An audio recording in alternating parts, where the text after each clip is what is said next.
नमस्कार. आमच्या वेळी असं होतंच्या या भागात मी तुम्हाला माझ्या चुलत भावाची आणि माझ्या बाबांच्या मामे भावाची, कारण ते दोघं वयाने एकच, पूर्वी असंच असायचं. म्हणजे माझ्या बाबांना ना 5 मामा आणि 4 मावश्या. तर त्यातली छोट्या मावशीला माझे बाबा नावानेच हाका मारायचे, कारण ती बाबांपेक्षा लहानच होती. असंच असायचं आमच्या वेळी. आणि आता तुम्हाला तो श्रीपाद लिमये असं म्हणून परिचित असेल काही लोकांना मित्रपरिवारात, पण आमच्या घरी त्याचं नाव सुगंध असं होतं. माझा भाऊ आणि सुगंध महाराष्ट्र मंडळमध्ये शिकायला होते. बापरे, त्यांच्या त्या रिक्षेतनं जाणं येणं सगळाच म्हणजे गोंधळच असायचा. ते शूज घेऊन शेवटी कसे बसे रिक्षेत बसायचे. इंग्लिश मिडियममध्ये तेव्हा ती मुलं होती. असं आपण अतिशय व्रात्य, म्हणजे आता मुलं म्हणल्यावर व्रात्यच असणार ना, पण जरा जास्तच होती.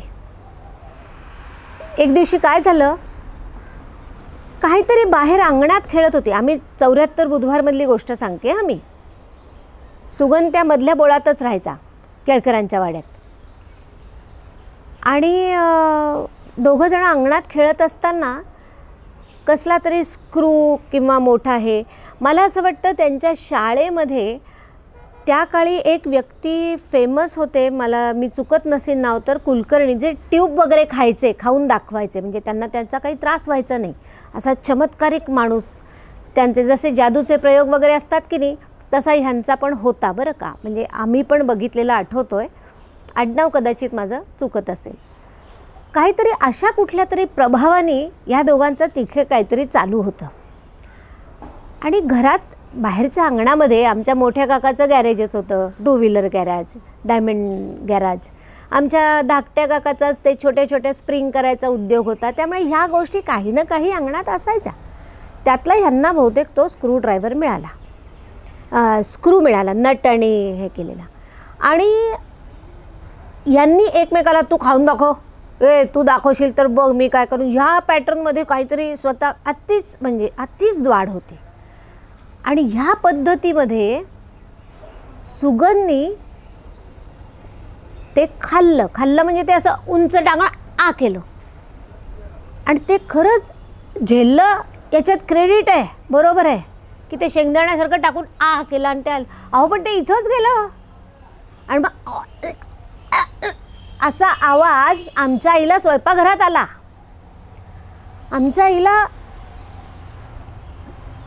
कसं असतं ना, शांतता असली तरी आईवडिलांना बरोबर कळतं की शांतता काय. आणि असा आवाज आला तरी त्या काळच्या आईवडिलांना कळायचं की हा आवाज आपल्याच मुलाचा आहे. त्याप्रमाणे आमच्या घरात माझी आई काहीतरी स्वयंपाकघरात करत होती आणि तिला तो आवाज आला. त्या चाहुलीने ती बाहेर गेली आणि ती अवस्था बघितली की साधारण डोळे पांढरे झालेले आहेत, आता बुबुळं वर गेली आहेत. आमच्या आईनी साडीत असताना त्याच्या पाठीत जी लाथ घातली, आम्हाला ते काही कळलं नाही की त्याने करून ते बाहेर पडलं.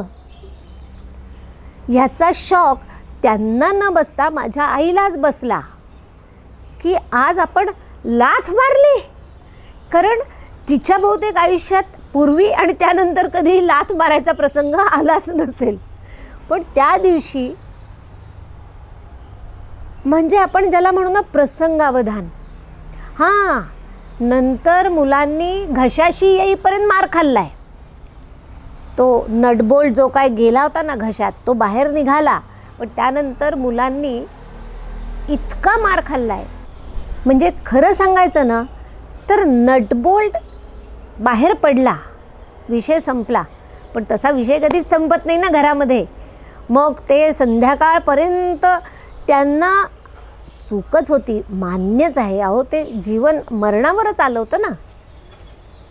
पण ते संध्याकाळपर्यंत तेवढंच तापवत ठेवणं हे आपल्या आई, काकू, आत्या यांना जमतं की संध्याकाळी घरात आपल्या पुरुष मंडळी येईपर्यंत त्याचा ते फ्लेम धग धग धग ती करत राहायची.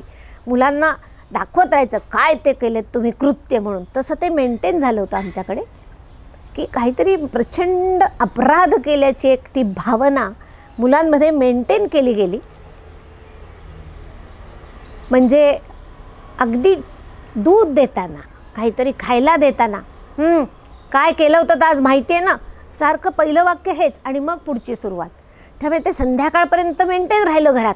आणि मग जो मार खाल्ला आहे काका, सुगनचे बाबा, कारण बाबा मामा म्हणजे माझ्या वडिलांचे मामा, पण ह्या सगळ्यांमध्ये वयात 5-6 वर्षाचं अंतर. त्यामुळे चोपायचं तर, आणि त्या काळी असंच होतं ना, आपलं मुलगा आहे आणि लोकांचं मुलगा आहे, चूक झाली की चोपायचं एवढंच माहिती होतं. त्यामुळे प्रचंड मार खाल्ला.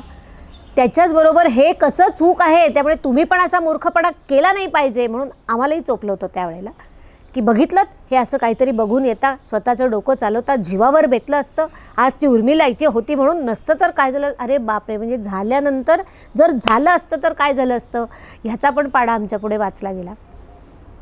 पण ह्याच्यातनं एक गोष्ट आम्ही नक्की शिकलो. म्हणजे मला आज असं वाटतं की आम्हाला खूप रडायला आलं होतं जेव्हा हे सांगितलं ना आम्हाला की असं असं झालं, तो गेला असता. म्हणजे आज मला आत्ता सुगंध माझ्यासमोर नाही, पण मला आजसुद्धा असं भरून येतं की काय झालं असतं ना. आम्हाला इतकी बहीण भावंडं होती, पण त्यातलं एक कुणीतरी अगं गेला असता तो.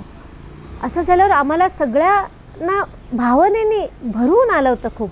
जरी आम्ही रोज किती भांडत असलो, कारण बहीण भावंडं म्हटल्यावर फक्त भांडणच असतं, पण तरीही सांगते की ते जे प्रेम होतं, ती जी आत्मीयता होती, एकमेकाविषयीची काळजी होती, त्या सगळ्यांनी ना कितीतरी वर्ष तो नटबोल्ड, कुठेही तो नटबोल्ड दिसला तर मला सुगंधच आठवतो. नमस्कार.